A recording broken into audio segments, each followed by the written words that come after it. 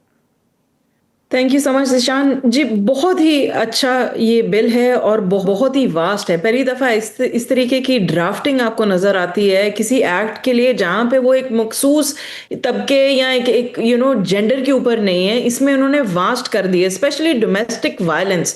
Domestic violence میں ایک تو انہوں نے عورتوں کو, مردوں کو, بچوں کو اور کوئی بھی اگریوڈ پرسن, کوئی بھی گھر کا, بہن ہو سکتی ہے, بھائی بھی ہو سکتا ہے, اس کو اس میں شامل کیا ہے ایز وکٹمز, ان کو پروٹیکشن دی ہے. اور اس کے علاوہ جس طریقے سے اس کو ڈرافٹ کیا گیا ہے اور اس میں آپ کو یہ بھی نظر آ رہا ہے کہ انہوں نے کورٹ کے سسٹم کو, قانون آ جاتا ہے مگر عدالتیں جو ہیں اس کے اوپر کام نہیں کرتی ہیں, پولیس کام نہیں کرتے, اور اس میں اور کچھ سپورٹ وغیرہ کے لیے سپورٹنگ آفیسرز بھی ہیں. تو یہ چیزیں پہلی دفعہ میں نے دیکھی ہیں کہ ڈومیسٹک وائلنس بل کو اتنا ڈیٹیل میں ڈرافٹ کیا گیا. آپ نہیں سمجھتی کہ پاکستان جیسے معاشرے میں اس بل کے نفاذ میں یا یہ جو اس کے اندر مختلف شقیں رکھی گئی ہیں ان کے نفاذ میں مشکلات پیش آ سکتی ہیں؟ جی بالکل. ایک چیز ہوتی ہے کہ آپ قانون لے کے آئیں اور آپ اپریشیٹ کریں, اور یہ بڑا پہلا سٹیپ ہے کہ قانون تو چلو پراپرلی ایک بل جو ہے وہ بنا. دوسری بات ہوتی ہے امپلیمنٹیشن, اور یہ 180 ڈگریز دوسری ہی ایک جنگ ہے جو آپ کی ہے, وہ امپلیمنٹیشن آف دا لا ہے. کیونکہ اگر امپلیمنٹیشن نہیں ہوگی تو جو آپ کے نارمل سٹیزنز ہیں وہ اس چیز کا فائدہ اٹھا نہیں سکیں گے. سو پہلا سٹیپ ہوتا ہے ڈرافٹنگ, اس کے بعد بل کو ابھی سینٹ سے پاس ہونا ہے. انشاءاللہ جب یہ ایکٹ بن جائے گا, جو اگلی جو ایک کنٹینیوئنگ آبلیگیشن اسٹیٹ کی اور اسٹیٹ فنکشنریز کی ہوگی وہ یہ ہوگی کہ اس کی امپلیمنٹیشن ہو, کیپیسٹی بلڈنگ ہو ججز کی, پولیس آفیسرز کی. کیونکہ ڈومیسٹک وائلنس ایک ایسی چیز ہے جس کو ہم بڑا نان سیریس لیتے ہیں ہماری سوسائٹی میں, ہمارے کلچر میں. ایک عورت کا یہ کہنا کہ اس کے ساتھ زیادتی ہو رہی ہے یا اس کے ساتھ کوئی سائیکولوجیکل ٹراما ہے, ہم اس کو سمجھتے ہی نہیں ہے کہ وہ ایک افینس ہے. اور بچوں کو تو ہم بالکل ہی نظر انداز کرتے ہیں. لیکن جب ہم اپنی سوسائٹی کی یا اپنے کلچر کی بات کرتے ہیں تو بہت سی روایات بھی پھر بیچ میں آ جاتی ہیں, بہت سے ایسے نارمز ہیں. فار ایگزامپل یہاں پر جوائنٹ فیملی سسٹم ہے. اب اگر اس میں یہ شق شامل کی گئی ہے کہ ناپسندیدہ افراد کے ساتھ گھر میں بیوی کو رہنے پر مجبور کرنا, یہ ہمارے معاشرے کے ساتھ یا ہمارے کلچر کے ساتھ آپ کو لگتا ہے کہ یہ مطابقت رکھتا ہے؟ چیلنجز کیا ہو سکتے ہیں پھر اس میں؟